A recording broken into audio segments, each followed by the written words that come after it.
dhaan of booda deebine amantii keenya irraa fagaachuuf duuba nu deebise.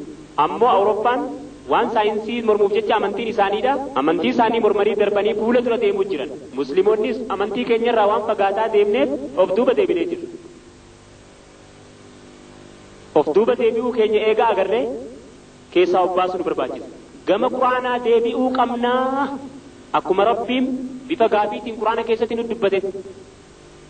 Maaliif quraana dubbisuu dhabdan waan inni jiru fahamuu wajjin aayaa quraanaa hoo maa gadi fageessanii qorattanii xiinxan inni akkana nuun jaa nuti ammoo ilaarraan tanan quraana dhunganneetuma achi gubbaa fannisuu jirra. Quraana kana achi gubbaa fannifneetuma jala ciifneetuma ol ilaaluu jirra. Duuba kunis sirrii miti. Achii gabbuufnee jiruu keenya keessatti achii gabbuufnee ittiin dalagachuu qabnaa, ittiin dalaguu qabna. Dhungannee lafa kaa'uun keenya waan akka nuun fayyadu. Jiruu keenya keessatti osoo akka quraanni jiru qofa godhannee aayata isaa xiinxallee barree ammas insha Allah addunyaa kana hunda dura kutuu teenya. Deebiin keessis kana fakkaata.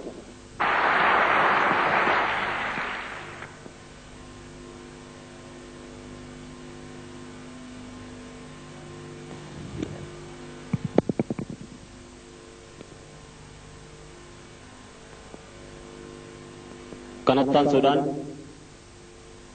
hiree nama islaaman ta'iniif kennina. Warri maayikii bira jirtan sirreessaa fi akka mooltan maqaan kiyya kamaa heshtaan jaamaa an barsiisaa kolleejjiit. An waa'ee fuudhaa heeruma islaamaa irratti gaafii qaba. Maaliif heerri islaamaa dhiirti tokko dubartii takkaa ol fuudhuu hayyame? Kun fayyaadhaaf rakkinan ta'u? Ammas maaliif islaamni dubartii miidha? Maaliif islaamni dhiiraaf dhalaa hoo wal caalchisa? Haala dimokiraatawaa ta'een maaliif mirga dubartootaa hin eeyne hoo?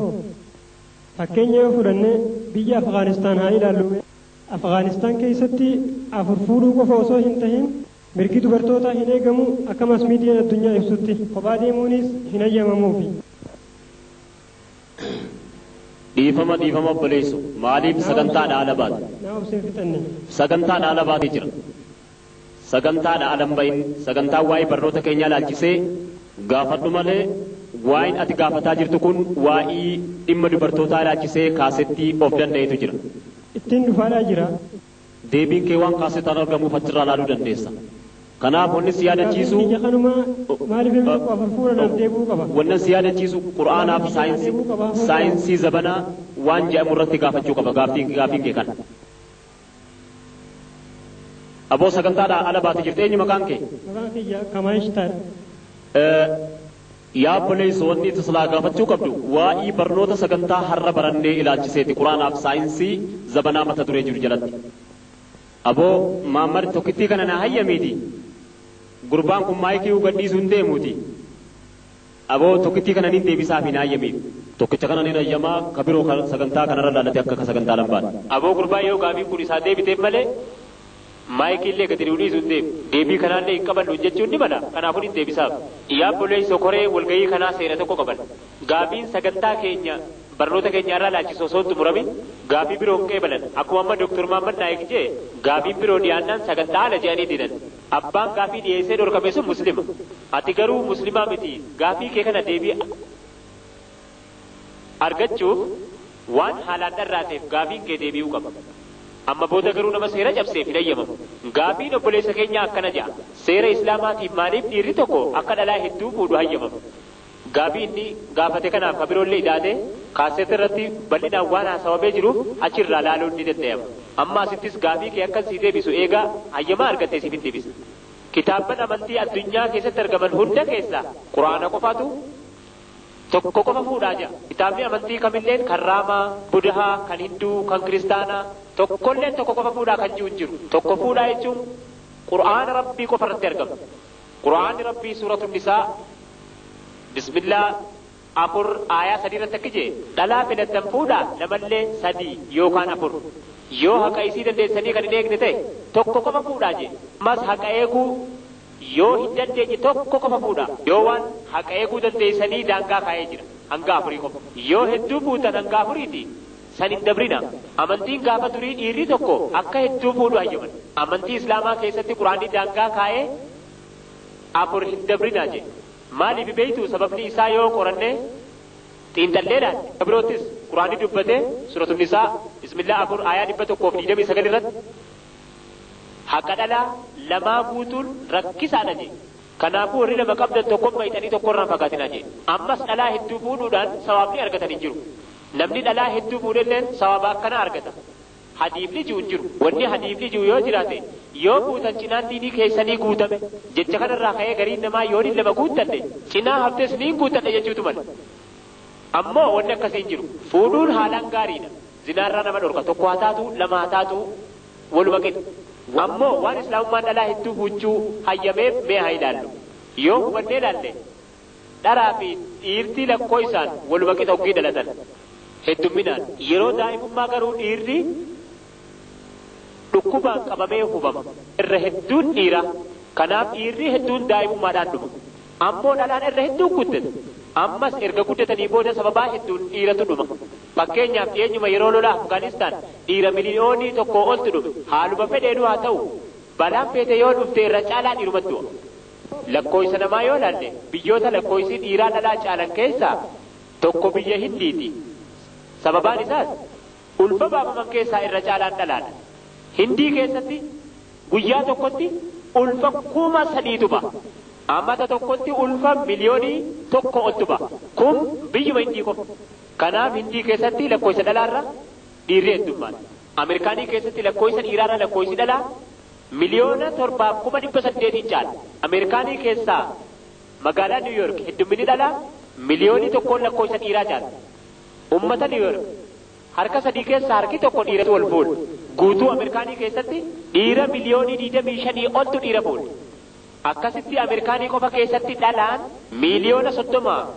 ol ta'an heeruma dhabanii taa'u jiran Ingilizii keessatti lakkoofsi dhalaa miliyoona 4 lakkoofsa dhiiraa caala Jarmanittis miliyoona 5 dhalaan dhiira caala addunyaa hunda keessatti dhalaan miliyoona meeqaan akka dhiira caalu rabbuma beeka mee waa tokko isin gaafadha obboleettiin teessan yookaan obboleettiin tiyya Ameerikaa keessa jiraatte haa jennu ammas dhiirri tokko qofa hafuudhuun taa walii gallu ammas miliyoonni 7,800 heeruman argatu dhiirri wal fuudhu miliyoonii 25 jenne haaluma kanaan dhalaa heeruman dhaban keessaa osoo taate obboleettiin teenya nuti reefu baannu nama duraan tokko fuudhee qabutti heerumuuf yoo jarraa argatan nama jaartii qabu sana heerumuu wayyamu ammoo didanii qabeenya ummataa ta'uu wayya mee isin dubbii kana laalaatii kamiin filattaniif intala teessan nama qalbiin keessan rabbi sodaachuu isaatti beeytu kanuma duraan fuudhee qabutti kabajaan heerumsiifachuu wayyamu dhufee iyyaalli manaa fuudhee zinaatti dalagee maqaan isin baduutu irra jira dhukkubni zamanaatis dhukkuba namni zinaa godhe ittiin adabamuu rabbiin fide malee dhukkuba namni jaartii 2-3 fuudheedhaaf namatti dhufuu miti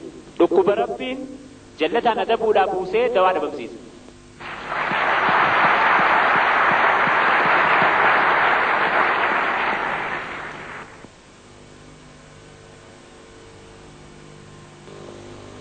السلام عليكم مكان كيا سريان ألواني وان هم داو ربي أكا خلق بكمالا قرآن كيست نت خلقنا نترجني جاء نت هجوجو ما يجتو إساتي كان غافين كيا كنيس غافين بوليس كينيا ربين قرآن كيست بكا هدوتي ماليف نتي جتشودان فايد ما جتشو غافت ربين هدو رمو جتشورا غافت يا بوليسو نتي جتشو أفان رباتين إيكا نما غافت tokko waa hedduu jechuudha kun ammoo mootummaa jechuudha fakkeenyaaf pirezidaantiin biyya hoggii dubbatu nuti ja'a kana jechuun heddummina mul'isu jechi pirezidaantii kun wanni mul'isu mootummaadha haaluma wal fakkaatuun rabbiin nuti hoggii jiru wanni mul'isu lakkoofsa heddummina osoo hin ta'in nuti jechuun kan mootummaa sani rabbiin isin kalaqne hoggii jiru nuti hedduu taane jechuu miti waa'ee tokkichummaa rabbii ilaachisee subhaanahu wa ta'aalaa quraanni rabbii dubbatee jira bakka hedduutti dubbate kanneen keessatti dubbataman keessaa سورة الإخلاص بسم الله الرحمن الرحيم آية قرتي قل هو الله أحد ربي توكيتشي ربي توكيتش ماله هدومتي غافين كيسي دي بتجيديات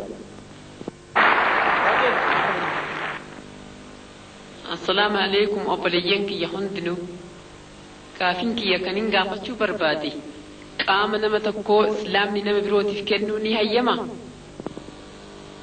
غافين أبليتي دينيا قام نما تكو إسلامي نما بيوتي خنوني أيما جتة قابت قرآن ربي كيسا آيان كنا يوكان إن كننا جي مرتيسي انجرو والغي علماء الدنيا إرتي أرقمن بقى دادا تقول ميتر ماليزيا رياض Jiddaa fi Boombee keessatti qaama nama tokkoo fuudhanii nama birootii godhuun ni ta'amoo hin ta'u gaafii jiru deebisuudhaaf akka ulamaan addunyaa irra walii galanitti waa sadii guutamuu qaba. Tokkoffaa qaamni kennamuu qabu lubbuu namicha qaama kana fudhatu yoo du'arraa oolchu ta'e, yoo lubbuun isaa du'aaf kan sodaachisu ta'e innis fudhachuu barbaada. Qabxiin lammataa namtichi qaama kennu yoo gurgurachuuf kan hin deemne ta'e maallaqatti qaama fi gurguruun waan hin taaneef. Kasadeessaa namtichi qaama kennu lubbuu isaa irratti rakkina kan finne ta'uu qaba. Akka har'a saayinsiin jirutti qaama keessaa fakkeenyaaf qaama keessaa kaleen tokko nama jiraachisuu ni danda'a. Kalee tokkoo nafe fakkeenyaaf kaleen haadha xiyyaa lameenuu yoo dhukkubsataa ta'e hankiyyarraa tokko kannuun lubbuu isii hambisuuf barbaachisaa yoo ta'e kannuun irratti dirqama ta'a. Lubbuu kiyyarra garuu waan rakkina hin finne ta'uu qaba. Yoo hoggaa kaleen xiyya fuudhamte niin du'aa sodaate hin kennu. Ammoo abbaa fedheefuu yoo kenne maallaqatti gurguramuu hin qabu. Ammoo yoo lubbuu oolchuu taate biyya Maaleeziyaa, Riyaad, Jiddaa fi Hindii keessatti ulamoonni wal ga'an sun kanarratti walii galan. Ulamaan biyya Hindii duraan laaffisanii turan. Har'a garuu ulamaan kolleejjii fiqii ta biyya Hindii jirtu osoo gaafatamanii hin ayyaman. Lubbuu namaa du'aa oolchuu yoo ta'e malee duuba amma waan nuti dubbachaa turre keessaa qaama yoo rabbiin taate malee namni biroo tolchuu hin dandeenye kana maallaqaaf jecha baasanii gurguruun hin ta'u dhorkaan. Lubbuu nama birootu hambisuudhaaf kennuun kan lubbuu abbaa irratti rakkina tokko hin finne ta'uudha qabaa jechuudha. Kennuun yoo nama kennu irratti rakkina hin uumnee fi yoo ka fudhatu sun du'arraa kattee hafu ta'e qofa hayyamama.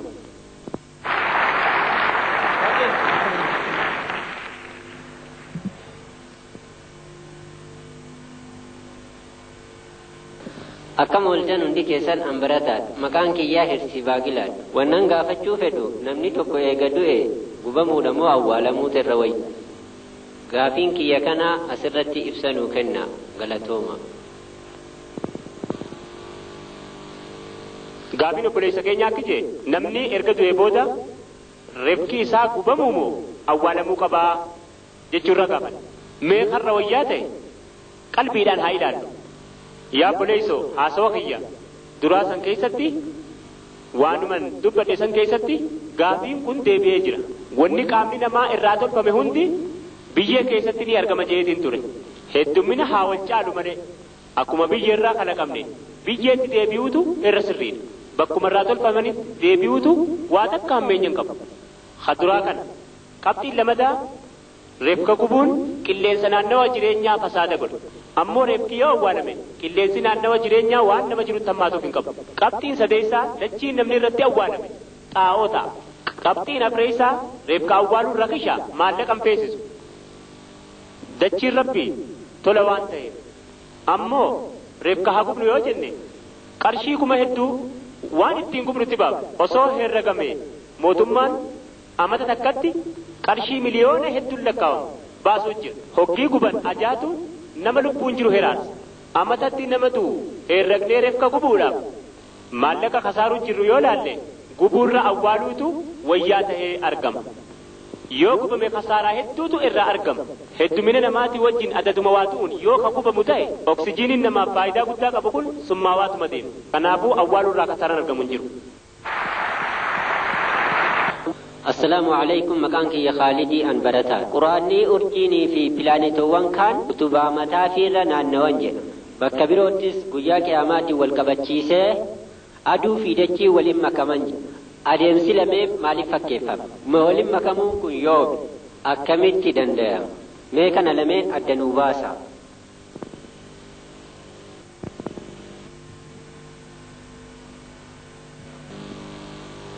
Gaafiin obboleessa keenya aduu fi dachiin karaa ofiirra naannawan jee quraanni bakka birootti alaamaa qiyaamaarra aduu fi dachii waliin makaman jaa akkamiin waliin dhufaa akkuma jee bakka tokko tokkotti jechoota alaamaa qiyaamaa mul'isantu argaman. Anis kan inni irraa isinii kaase suuraa qiyaamaa bismillah 75 aayaa 8-9 irratti ji'aa fi aduu waliin makaman jaa yoom guyyaa qiyaamaa. Kuni mallattoo guyyaa qiyaamaati malee har'a ta'a jechuu miti. Maqummaan suuraa sanuu suuratul qiyaamaa jaa guyyaa wanni cufti du'aa ka'u mallattoo hedduu kennu. Jiini dukkana keessatti awwaalama. Urjiin ni harcaati. bishaan bahrii ni damma. Duuba kun mallattoo qiyaamaati malee arra jechuu miti. Guyyaa qiyaamaatiin dura waan mul'atu miti. Gaafii kee deebisa jeetii yaada. Ayaan quraanaa tokkolleen kun yeroo nagayaa alaamaan akkasii argaman jenna. Gaafii ittaanu kawanaqaadhaan dhiyaate kanan dubbisa. Qur'aana keessatti rabbiin mootii baha lameeniitiif dhiya lameeniiti jedha. Jecha qur'aanaa kana akka namaa galutti ibsaatii nu bayaansaa. Haala qabatamaa haqaa'ika ta'een nu ibsa.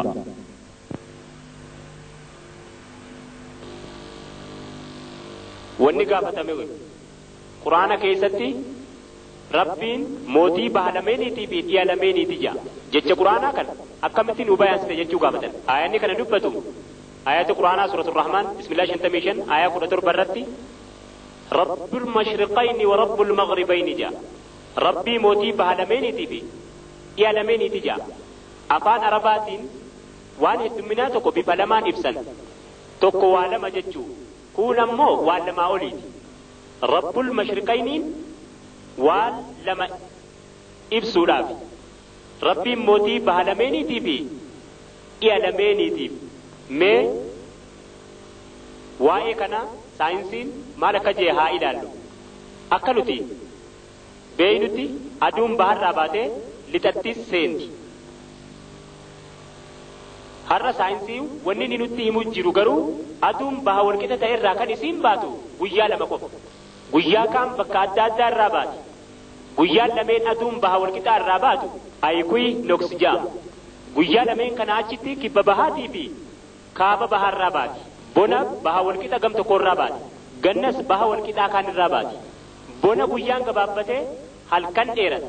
Ganna immoo guyyaan dheeratee halkan gabaabbata. Akkasitti aduun lixa walqixa tahee kan isiin itti seentu guyyaa lama qofa. Haaluma kan bahaatii wal fakkaatuun jechuu. Guyyaa equinox jedhamu san. Equinox jechuun gaafa halkanii fi guyyaan sa'aadhaan walqixa dheeratu. Achi booda ulii hogguu garii kaaba lixaatti seentee hoggii garii kibba lixaatti seenti. Bona lixa moggaa tokkootiin seenti. Ammas gannam moggaa gahiitiin seenti. Kanaafuu quraanni rabbii baha lameeniitii fi mootii lixa lameenii hogguu jiru baha walqixa lameeniitii fi lixa walqixaa lameen san baana. Lameen sun aduun bonaa fi ganna karaa tokkorraa hin baatu. Yookiin karaa kaabaatti ol siitee yookiin karaa kibbaatti gasiiti. Aayanni biroo kan quraana keessatti argamu suratul Maa'aarij bismillah 70 aayaa 40 irratti akki jee rabbiin mootii bahaatii fi dhihaati. Kun heddummina lama qofaatii miti lamaa oli jechuun isaa rabbiin mootii bahaa fi dhihaati. Rabbii mootii bahaa kaabaa fi kibbaa yookiin rabbii bahaa walqixaa lameeniitii fi lixa walqixaa lameeniiti. Akkasumas mootii bakkayyuu kan lixaa fi baha gidduuti. Mootii bakka maraa ta'uudha nu ibsa. Mootii mootummaa isaan malu mootomu. Gaafii ittaanu hiree dhalaadhaaf dabarsina. Assalaamu alaikum obboleessa Zaakir. Maqaan kiyya Maliikaa Muhammad. Gaafiin kiyyaa Qur'aanni rabbiitu sibiila samii buuse ogguu jedhu maal jechuu isaati.